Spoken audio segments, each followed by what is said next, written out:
pray together. Good and gracious God, may the words that I speak, the thoughts and insights of our hearts and minds, a new way of living, a new set of priorities, a new way of relating to God and understanding God. And over the course of his ministry, many began to follow him. And eventually, as his ministry ended, many came to believe that Jesus was the Son of God.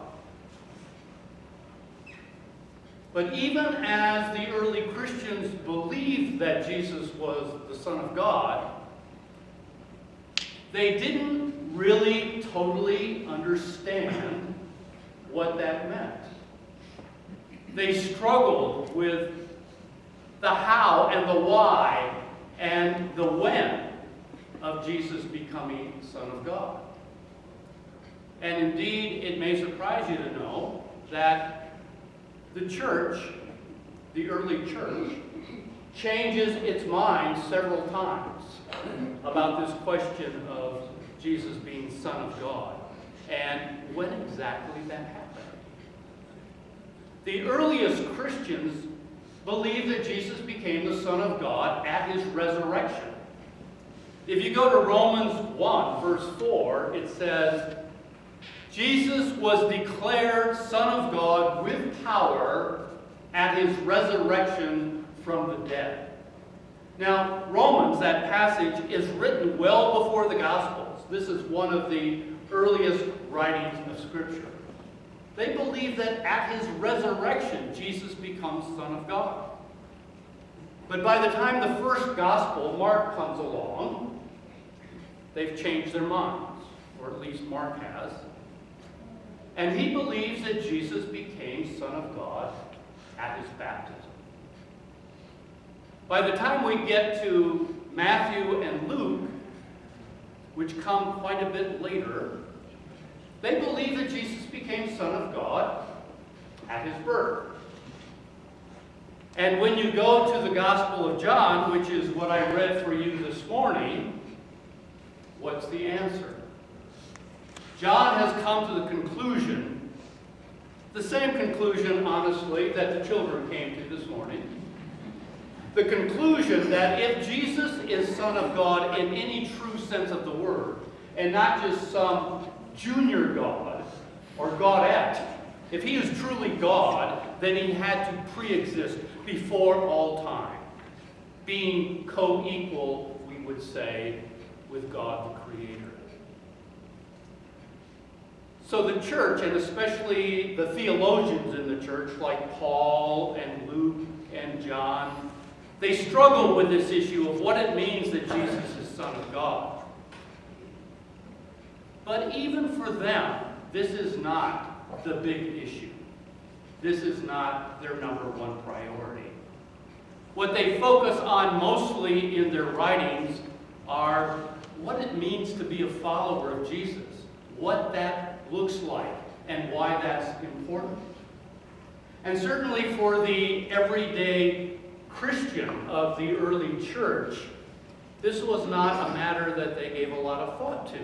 They believed that Jesus was Son of God, but what they were really invested in and what they were really passionate about was following Jesus' way, living their life as Jesus had instructed them to, and as he had exemplified by the way he lived.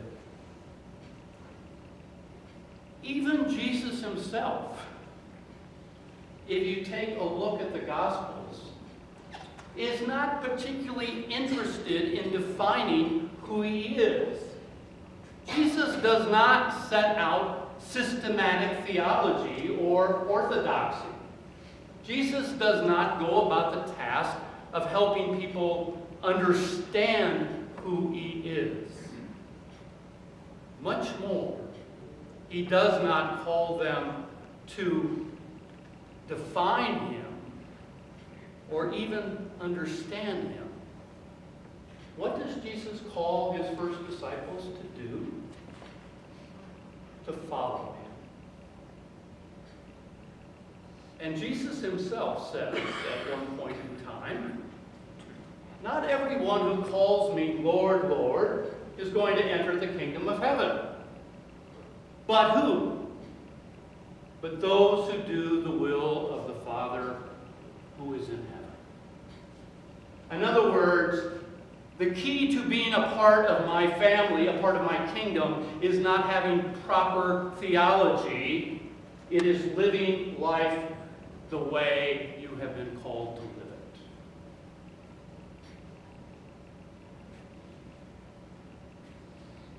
For the first 300 years or so of the church's existence, the Christian church was this little splinter group off of Judaism that was scorned and frankly kind of poked fun of by many people, and was periodically persecuted by Rome. But in the year 311, all of that changed. When the Emperor Constantine declared that Christianity was now a legal religion. And 70 years later, it changed even more when another Roman emperor declared that Christianity was now the state religion, the preferred religion. And in that 70 or 80-year period, Christianity did a total 360. Before Constantine, the Christian church was all about following Jesus. It was about a life of simplicity, a life of generosity and gratitude, a life of forgiveness, and a life of extravagant sacrificial love. And when the church was that, when the church was focused on that, the church grew by leaps and bounds. The church grew exponentially. But as soon as the church became the official religion, the state religion, all of a sudden the tables were turned. And unfortunately, rather than the church being oppressed, the church was doing the oppressing. The church suddenly saw itself as the protector of Jesus and who he was. The ones who would ensure his purity. And they became all about the task of making sure that everyone agreed with them exactly and precisely what it meant to be a Christian and who exactly Jesus was. And the church began to enforce orthodoxy. It became a power struggle. To use the language of today, the church weaponized Jesus.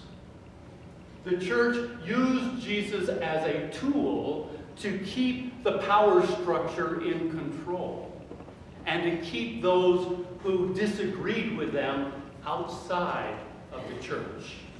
So that those who disagreed with their interpretation of Christianity, they were either excommunicated or in some cases actually killed.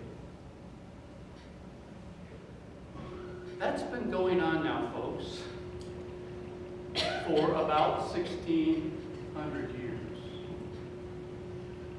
years. The church protecting itself. The church seeing itself primarily as an institution that needs to be preferred and preserved. The church ensuring that the status quo is maintained. The very first interim assignment I had back in about 2011 was in a conservative Reformed church in Western Michigan. And these guys, these folks, were heavy into orthodoxy. They could give you the points of Calvinism. They could explain to you predestination. They were educated to a fairly well. And they believed that the primary task of the church was to keep the church pure and to maintain and ensure that pure doctrine was taught. And if you bought into that, they were doing a good job of that. Unfortunately, that meant they had no time for anything else and no real interest in anything else. There was no vision for outreach or for mission. There was no concern about social justice. It was all about keeping this institution safe and keeping their theology pure. Now, one of the great strengths of the United Church of Christ is that we are a covenantal community, not a creedal community. We like to have conversations about theology. We think it's good to understand or try to understand God and who God is, but we don't presume that we have all the answers. We believe it's a conversation and a narrative, not a fait accompli or an edict that is presented. And we believe that because of that, our true calling is not to protect Jesus. It is not to define Jesus.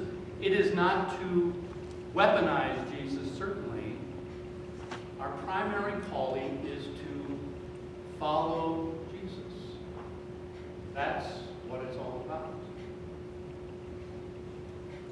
So, First Congregational. Let's keep that in mind as we move forward.